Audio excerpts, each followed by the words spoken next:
The BBC and PBS are teaming up on a special series of live, primetime nature programs showcasing Alaska's wildlife to tens of millions of people around the world. The first Wild Alaska Live show premieres Sunday. About 30 cameras from Tongass National Forest to Katmai National Park will pipe live shots to a temporary production village set up near Juneau's Mendenhall Glacier.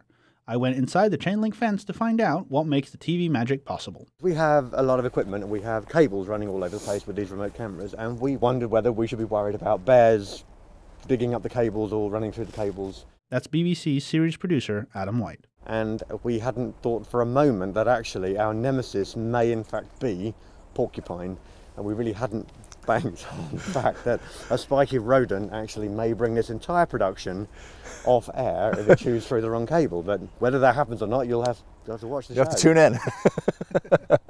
White and PBS's Senior Director of Programming and Development, Bill Margall, are leading a TV production team of about 80 in Juneau, plus others across the state. We've got a great crew. That's a combined crew from the U.S. and from the U.K. That's convened here and brought in everything that we need to do and everything we need to make the show, and it's quite an undertaking. We've had to bring in our own power in generating, and that's come all the way from North Carolina, right? It has come, yes. Yeah, Juneau is wonderful, but you don't have a lot of this kit here, so pretty much everything you see here we've had to bring in. That generator truck keeps everything humming. Their team has spent 2 weeks setting up tents, a heated yurt, 2 satellite trucks, and 5 trailers that house editing stations. They snaked miles, literally, of fiber optic cable through the forest, from tree to tree, through a culvert, under a road, and on elevated walkways. Specially armored tactical fiber, of course, to protect against critters' sharp teeth. So we have a lot of kit. We have a lot of trucks, so this truck here is the control center. In the middle of the production village, a pair of semi-trailers, usually used for large sporting events like the Super Bowl, serve as the technical nerve center. Inside, more than 400 monitors display video from around the state, all in service of producing 6 one-hour live shows. One of those locations is Katmai National Park, known for its photogenic brown bears snatching salmon from rivers. The park forbids traditional generators, so engineers modified equipment to run on hydrogen fuel cells.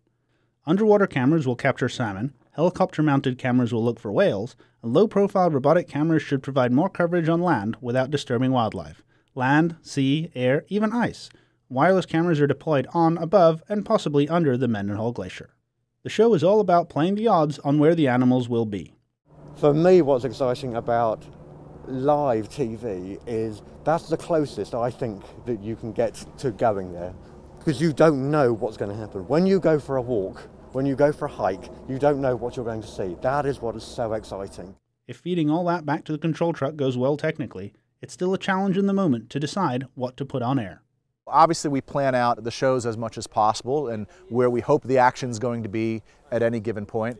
But when we're in there sometimes are decisions made. Do we go with this? Do we go with that? Do we stick with this and see if something happens, or do we go away and risk that it's all part of live TV. John Neary, the director of the Mendenhall Glacier Visitor Center, has been involved in planning the project for more than a year. The magic of Mendenhall in many ways is the fact that we are perched right on the edge of this magnificent lake, glacier, and ice field that represents a really wild place. And so many people get to experience it, put their toes right on the edge of that wilderness, that it has the magic BBC was looking for, as well as the great access right to a capital city with jet service and all the accommodations. In Juneau, I'm Miko Wilson.